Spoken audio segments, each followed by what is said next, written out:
I've already made my my cylinder. It's roughly 4 inches. If it's a little bit bigger, that's fine. If it's a little bit under 4 inches, don't worry. It's still going to be fine. Also, notice that this cylinder, the walls go straight up and down. Don't start making any shape yet before we go on to the next step. Also notice that the cylinder is pretty thick. It's still a good, you know, 1/2 to 3/4 of an inch thick, because we need to make the gallery, this part right here, before we start to shape it. And here's how that works. Now, I have my rim. A lot of times it will be going up and down a little bit. Okay, so don't be afraid to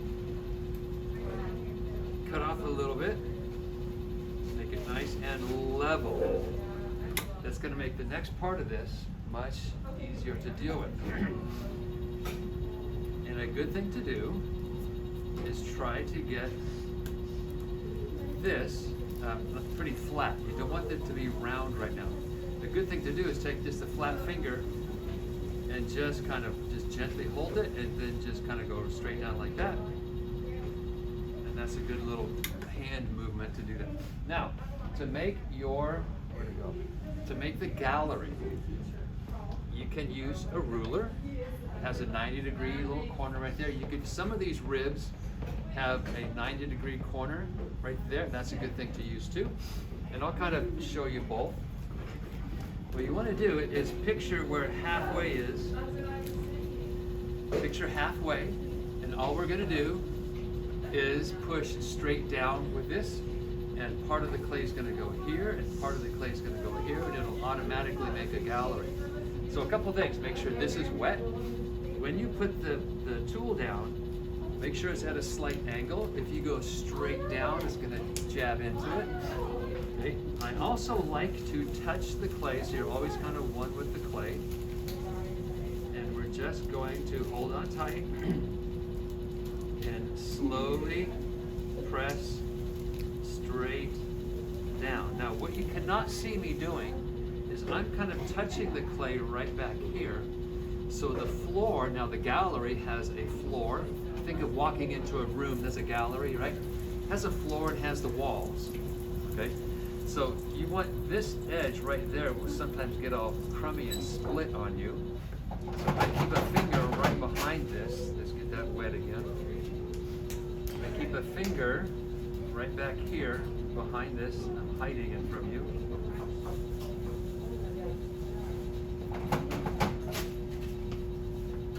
I'm giving it a little bit of pressure right there, so it stays nice and round right there. Now, you can do the same thing with a ruler. Hold it down. Don't hold it up here, it's too flexible. I'm even leaning my chest on the ruler to keep it stable. So there is a little gallery. Make sure it has a decent amount of depth, at least like that little 1/4 inch. Remember, a 1/4 inch is like the thickness of a pencil.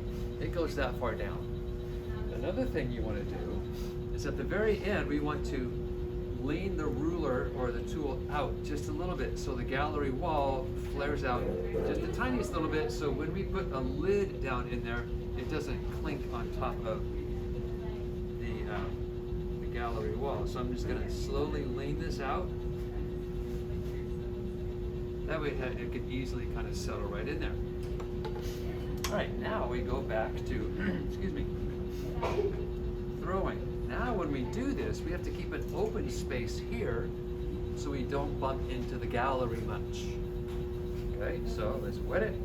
I'm still going to kind of do a top third pinch, and my pinch ends, my pull, ends when the underside of my fingers touch the underside of the gallery floor, right underneath there.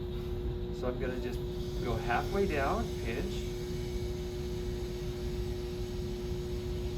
and pull. This forces you to do it correctly. It forces you to use your fingertips. If you put a flat hand in there, you're gonna bump into the gallery. So, whoopsie, I just hit it. Now I'm going to go down toward the bottom.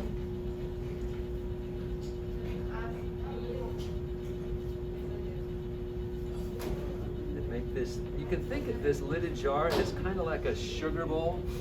It's usually, don't try to make a cookie jar.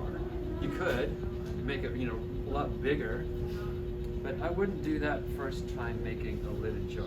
I'm just gonna hold the gallery just to make sure it stays nice and round. Okay, now I'm gonna do one more pinch and pull, just to get it one shade thinner, one shade taller.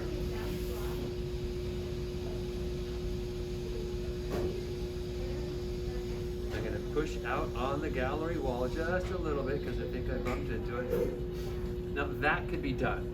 I mean, I would kind of clean up my finger markings. I usually, just because it's me, I like to make a little bit of a shape to it.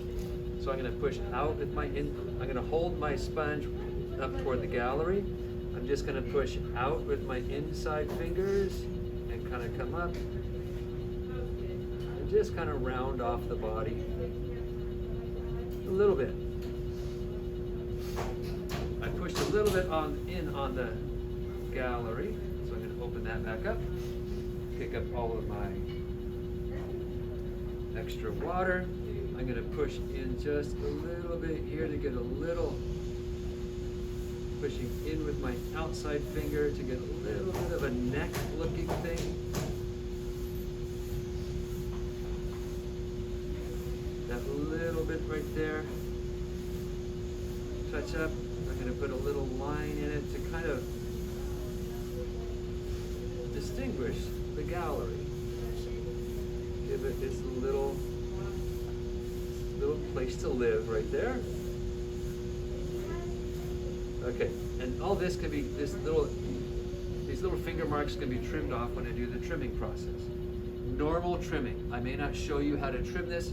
It's just, we're gonna undercut it, we're gonna flip it over, trim a foot, everything like that is the exact same. Okay, now I wanna make sure the gallery is nice and true. It's not doing any of that.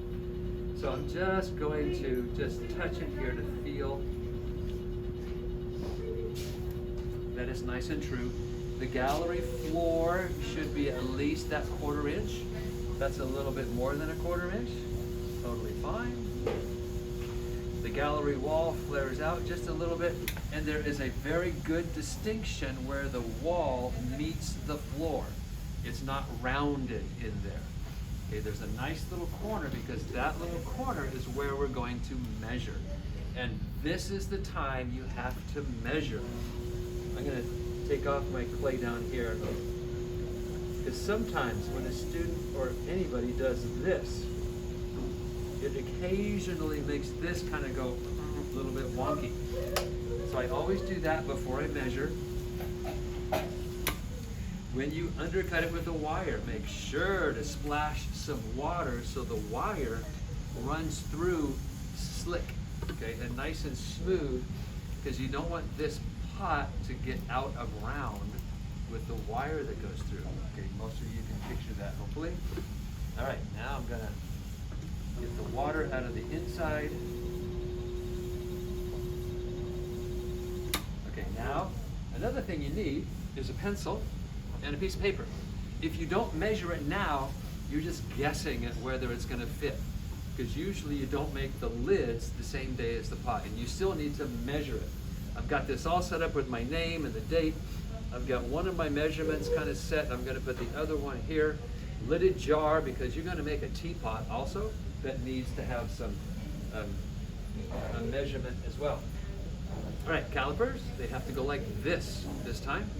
And I like to spin it slowly, because if I make a mark, it'll make a mark easily cleaned up, okay, if I happen to bump into it. So I'm going to go down in here and hold steady, and I'm going to get the tips of my calipers at the corner of the wall and where the floor meets the wall. Okay, right there. I can't move this. I need to find a place to transfer this mark. So I put one mark on my pencil line and make another pencil line. Okay, so I have my measurement for tomorrow. Okay, and tomorrow we'll make lids. Otherwise, we're just gonna undercut it. I'll put a piece of plastic just on top of it as a little blanky night, and we're ready to go. Just so you know, tomorrow we're going to make a domed lid. It's just a mini little bowl, is all it is. And tomorrow we will make a chess piece lid where this is thrown with this. They're thrown together. They're not scored and attached together. This knob gets scored and attached and thrown on top of a trimmed dome. Fun stuff. Whole new skills to learn. All right, I'll leave this here. There's some stuff in there, but if you want to take a look and just kind of see what those are like, I'll put them away later. Questions? Hopefully that makes sense. Cut. Thank you.